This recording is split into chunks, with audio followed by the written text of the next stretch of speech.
Let's have an April Halloween with Karin Misono. You know what it means. Magical Girl Explains number 14.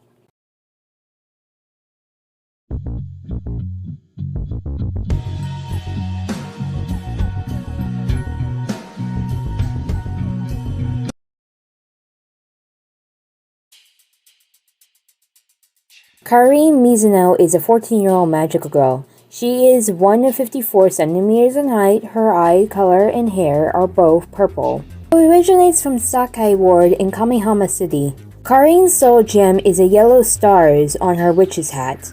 Karin wields a scythe, a weapon might better known as a death sight that Grim Reapers use. They were mostly in the 15th century in Old English that used to mow down the crops. As a Grim Reaper, the scythe is shown as a weapon of the Reaper of Death in mythology when a soul is needed to be collected. Karin's wish and double is Mcdougal. Karin's wish was to cure her grandmother's kleptomania. Cure grandmother. Karin's known relatives is her unnamed grandmother. Karin's magical girl element is the fire element and her ability is to steal things. Karin attends Sake General School and she is in the 8th grade.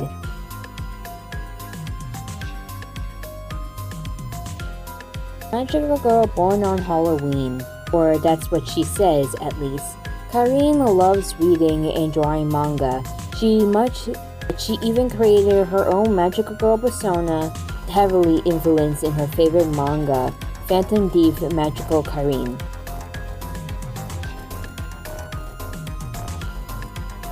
The Doppel of Larceny. Its form is a monsafe. The master of this doppel is cowardly by nature, which is why she gave birth to a stubborn doppel. It fears losing anything and it fixes on obtaining more. It shares its proclivity for DVD with its master and will prefer anything it can get its hands on. Even if those items belong to an ally, this doppel is extremely greedy and refuses to give up on anything once it has it in its possession.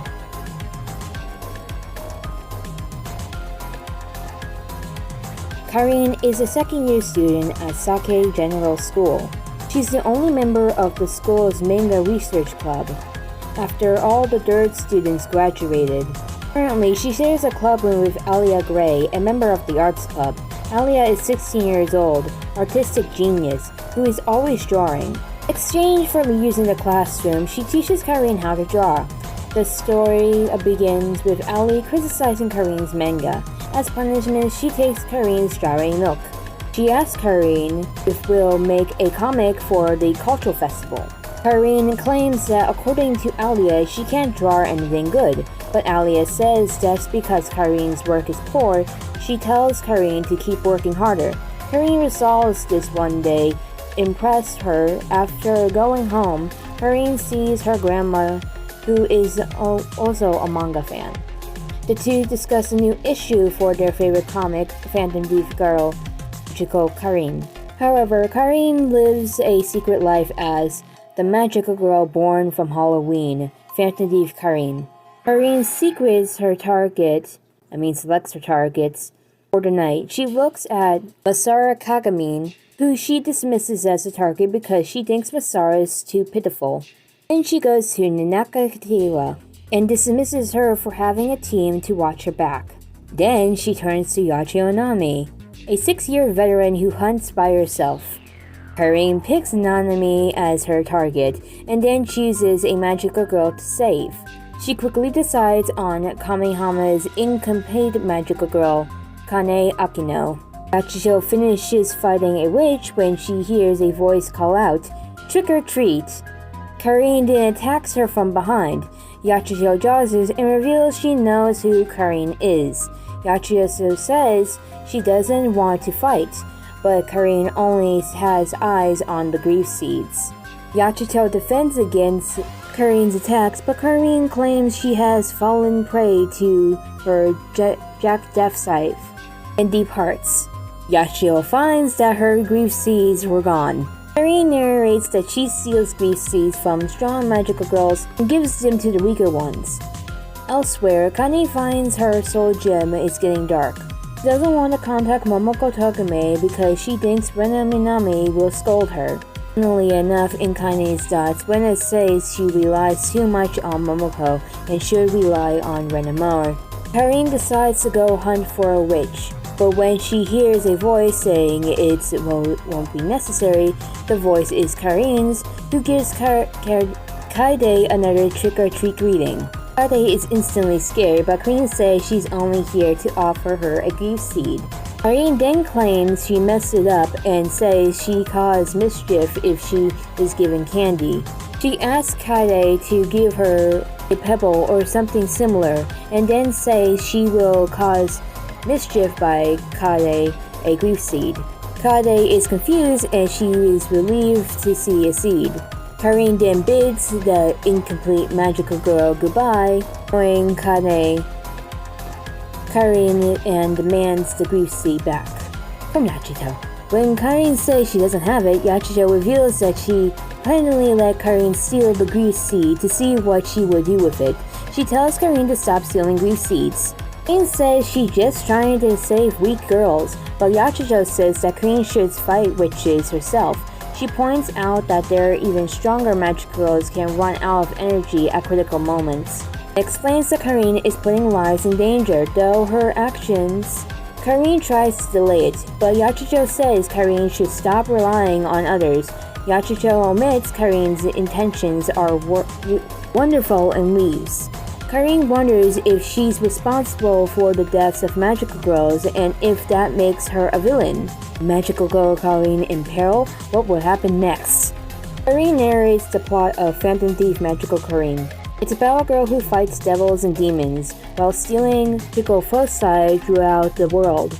She fights without relying on anyone else and brings everyone joy. Karin wanted to be like that for the fictional idol, but finds she's not being joy to anyone. During the next art lesson, Alia says that Karin's manga is pretty decent. All the bad art, the protagonist is a three-dimensional character who faces adversity. She makes a metaphor about the growth of art and says Karin's protagonist will find something resolutionary through their conflict.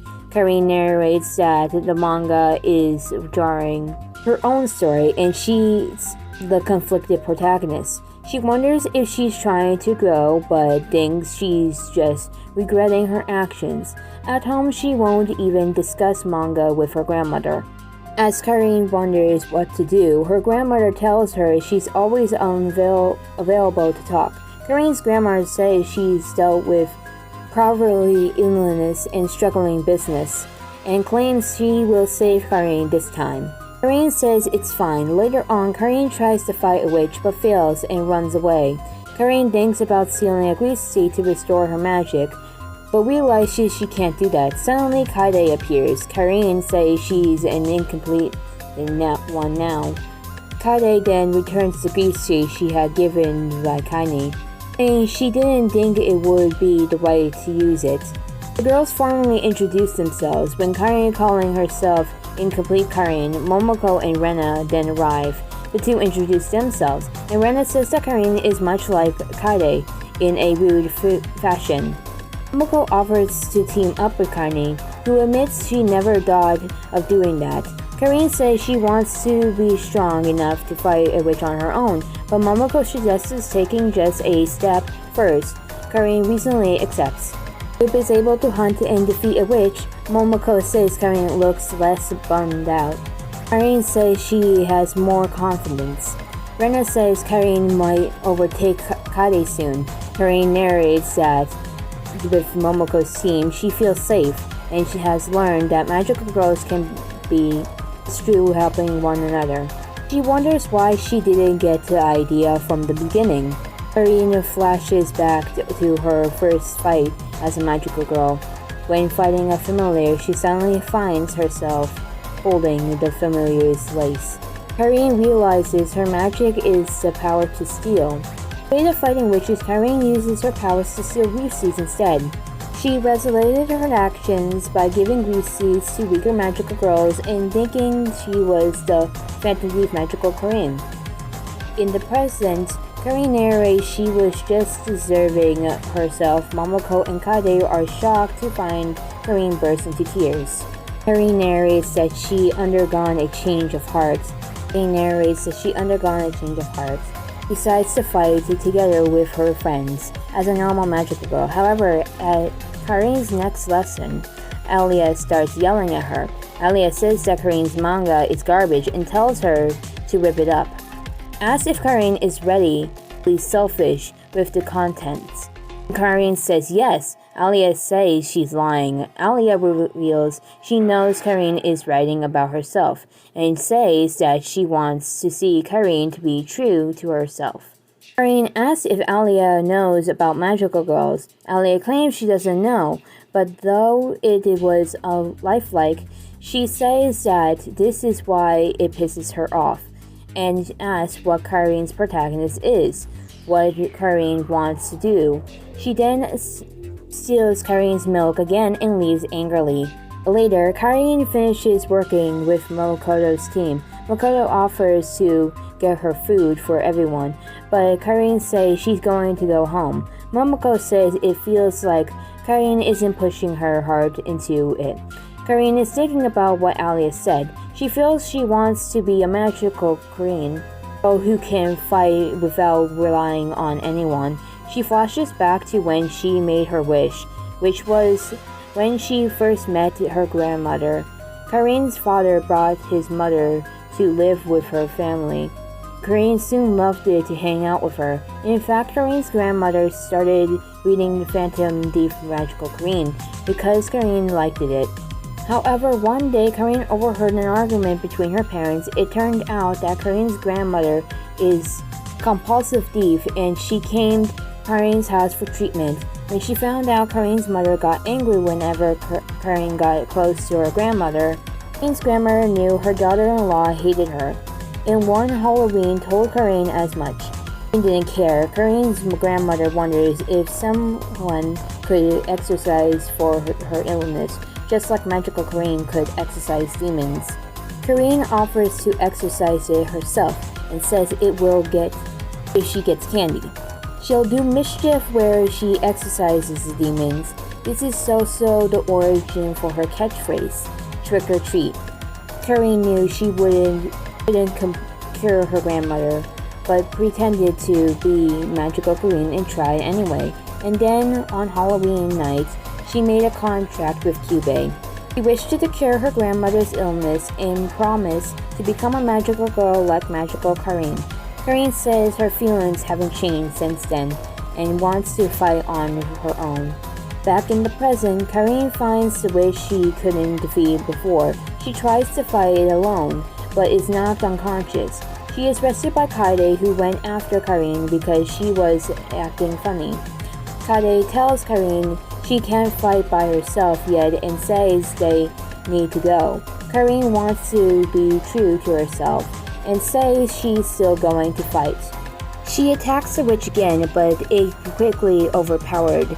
In the attempt to prevent the witch from going after Kade, Kade throws rocks at it.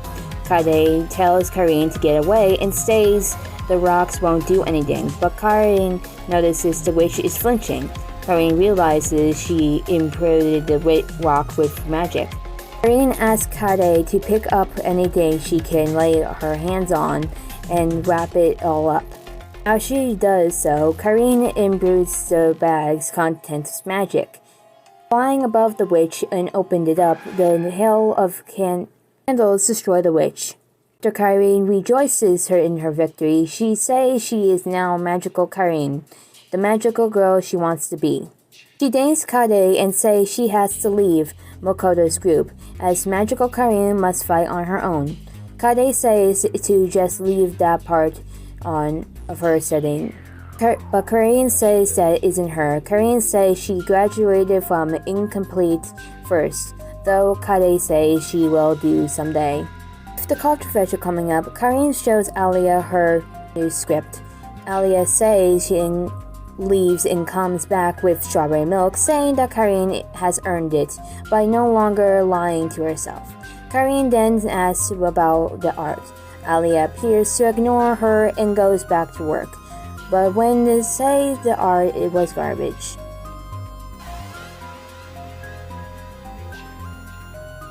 Karin's innate magic is the ceilings. This appears to be elusive to physical objects. She can also imbue small objects with magic to use as projectiles, and fly on her scythe like those satirical witch's broom.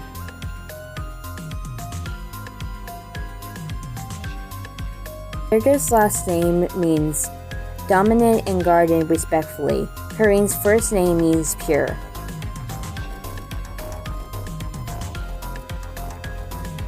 Fact 1.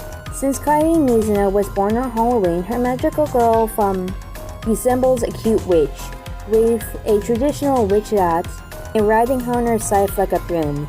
In her in-game sprite, her wielding a scythe together with her being born on Halloween could be a reference to the prefection of death, most known as the Grim Reaper.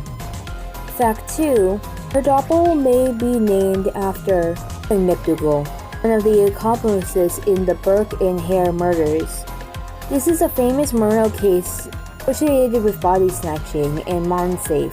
Karin's doppel's form is a contraption for protecting the grave from body snatchers. Fact 3. According to the design work, the burning wheels attached to the sides of the doppel are kashka. It is a Japanese yokai that steals the corpses of the evil persons from the funerals or graves. Fact 4. Karin's doppel Mcdougal's form is a monsafe, which is a cage placed over a grave to protect them from grave robberies and prevent body snatching. They were mostly used during early 18th century due to the necessity for medical students to learn etymology by attending sections of human subjects, which was perpetuated by the very limited allowance of their bodies. For example, the corpses of exchange criminals granted by the government, which controlled by supply. Fact 5. His Mizuno Japanese VA is Sako Kemoto, who voiced characters such as Aika in Squid Girl, also known as Shinraiku, Inka Muzin in Japanese, Zombie Kujo in Bleach, Tori Kite's Cure Piece in Smile Pretty Cure. I know her as Glitter Piece in Lily. That's the dub to Pretty Cure, by the way. Really good, but horrible at the same time because the name changes. Sako's most recent role being in bottom tier character Tomozaki as Aoi Hamimi. Karin has no English voice actor at the time of this recording, and waiting process there is no news if Karin will appear in the Magic Record anime at this time, so I won't be talking about English VA for Karin Misono. Okay, now we have come to the end an info story of Karin Misono. I am feeling this character is hinting out a lot of you-know-what. She gives off a lot of Persona 5 vibes. I hope you enjoyed this. Comment down below and what you think, and give me a like. I'll see you next time. The next magical girl we'll be going over is Kanagi Izumi. So hope to see you soon at Magical Girl number 15. Bye!